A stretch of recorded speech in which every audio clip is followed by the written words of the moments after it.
me as I make a quick recipe. This recipe today is called a singing hinny, and it's a pancake cum scone cum cake kind of thing that was around in the northeast around the 1800s. It was very popular at the time, but it's taken somewhat of a decline and I want to bring it back.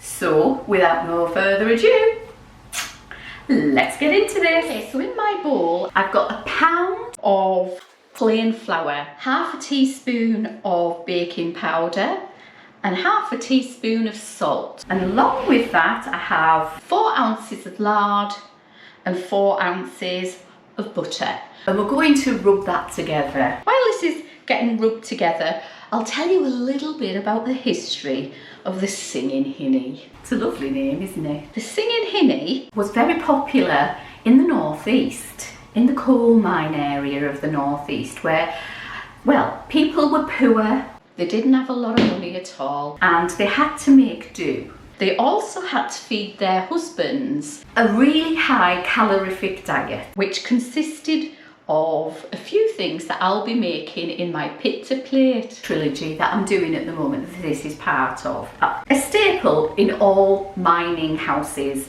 in the northeast at one time during the 1800s. It was given to miners when they got in from work at the end of the day. It was served with a big knob of butter and sometimes, if they had the money, a glass of rum. But those times were very rare. Got to remember that these mining towns, they were built around the mines themselves, and the mining industry wasn't regulated like it is today. There was many accidents.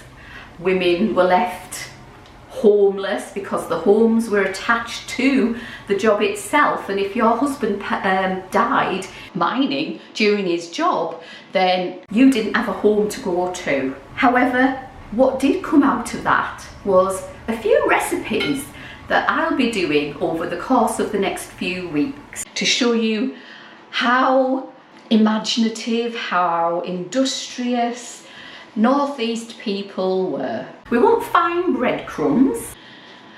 I can just imagine these housewives standing each day making these singing hinnies. All they did all day was clean house, look after the children, which in them days girls didn't go to school. I don't think there wasn't even school for the boys. There was no such thing as school. So the housewives had to look after the children all day while trying to make food for their husbands. There was no running water. Water was gotten from a pump in the street. There was no sewerage. Homes were really basic in them days. Now, there's many variations on these singing hinnies. I'm doing a one from Jane Gregson's book, English Food. But you will find many variations. I've seen some have rice flour in. I've seen some have an egg in. But this, I would say, is one of the more authentic recipes, because Jane Gregson's a well-known food writer in her day. You could do this in a food processor if you so wished. You could use self-raising flour if you wanted. Light fingers, that's what my grandma used to say. Lift your pastry, she used to say, lift your pastry. But this isn't pastry, but you get the idea. Can cook these in the oven. They take about 10 to 15 minutes in the oven, but for best results you want them on the hob. If you're from the northeast and you've ever made these, give me a comment below and tell me what yours consisted of, whether this is truly authentic as I think it is. It's how my nana and my mum made it. But is it authentic to the northeast? Let me know. Once you've done that, it's time to add some fruit, and there's 6 ounces of mixed fruit here. Traditionally it was currants, but I don't have any currants in, so I'm doing leftover mixed fruit. I'm going to mix that through. Now these used to serve, ooh, hello rolling pin. These used to serve as a poor man's birthday cake back in the day. Kids from the area used to get these as birthday cakes. Mums would hide in them a thimble, which symbolised that you were going to be a bachelor or bachelorette, a sixpence, which signified wealth, and a thimble symbol that symbolised frugality, that you were going to lead a good life with your husband and you were going to be frugal. Once you've done that, it's time to add some milk, and we're going to use milk to bind it. So I've got a couple of tablespoons in here, which I'm just going to add and see where we're at. A bit more milk. So I put the whole of that in because it looked like it needed it. So the name Singing Hinny, where does that come from? Well, first of all, the name Hinny. Why are you Hinny? It means honey. It's a term of endearment in the northeast. You will hear them say to you if you're ever in Newcastle or surrounding areas, "Why Hinny, what are you doing?" Or, "Yeah Hinny," means honey. It's like you say darling or love or something like that. A little bit more milk. Ooh, maybe too much there. Ooh. Now then, singing. Why does it sing? Well, I'll tell you a little bit about that. It's seemingly from the noise these cakes make in the pan when they are cooking. And you turn them over, seemingly, when the noise stops. A northeast housewife was making these for her children's birthday, and one of the little children said, "Are they ready yet, Mummy?" So to that, Mum said, "Nay, the Singing Hinny." So that's how it got its name. So this is just about there. I'm going to start and get in there with my hands because we need a dough. And this isn't going to be a dough without my hands going in. So I'm going to squeeze it gently together. Make sure you've got cool hands when you do this. You don't want your hands to be too hot, which mine are a little warm. And just press it together gently. Nearly there. And if it feels a little bit dry in places, just put some more fluid in. It'll be fine. Give it a little bit of a knead. We need it to get, we need it to get there. Oh, look at that. It's just about there. A little bit of a knead and we're done. Okay, I'm going to turn it out onto here and finish the kneading process. It shouldn't take me a minute. Make sure your worktop is clean when you do this, people.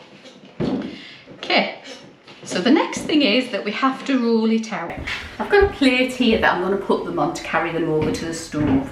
So for now, we're going to roll these out. So they need to be 1/8 of an inch maybe. I'll show you.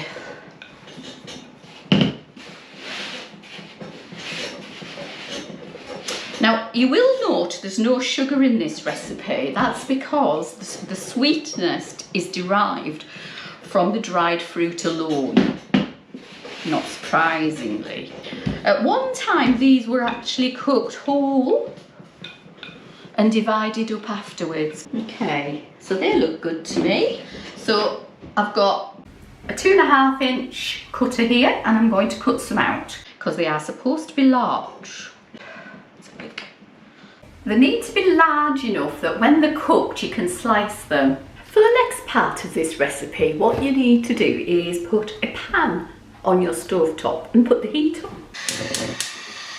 We want that to heat up nicely, and we need a fish slice. Originally it was mutton lard that they used, mutton fat that they used, and rubbed it in the pan. However, we don't use that today. You could use goose fat or beef fat or lard if you wished. It's just I've got a bit of butter lying around, so I'm going to use that. I've got my dough to the side. Get a good mound of it and rub it around, and it says to give it a good coating. So that's what we're going to do. Okay, there's a bit. And I'm going to place the one in, the cook's favourite in. There's one. And a couple of others. We'll do 3 because I struggle with turning things in pans when there's more than 3 things. And we're going to turn it down just slightly because we don't want our butter to burn. And we're going to watch what it does. Listen for the singing. Anybody got any crack? Let me know down below in the comment section. This might be a good time actually to ask you to comment, like and subscribe if you like what I'm doing. Talking of commenting, has anybody made these before or know them by any other name? I know that there's something similar in Wales called Welsh cakes.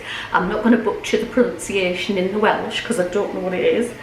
And I also know girdle cakes are around as well.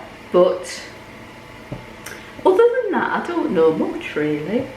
So if you do, let me know below. Yeah, make a comment in the bottom bit. So I think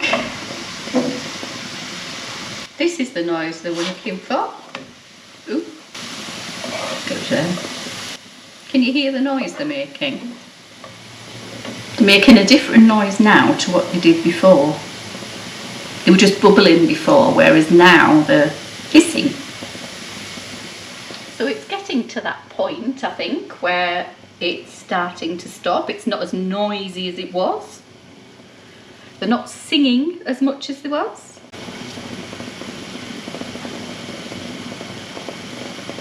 A few more seconds. We'll turn them over and see how they're doing, I think. Oh, look at that.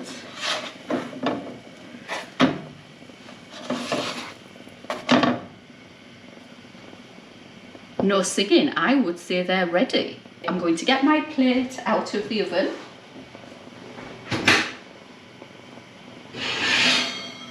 Which has got my others in. And I'm going to transfer these into here so that I can keep them nice and warm in the oven. And this is the finished product. Apologies for not getting any footage of me eating it, but they were all eaten before I could get around to it. Anyway, I hope you like this video. If you do, hit me up with a like, and I'll see you next time on Eat These Words. Liz out.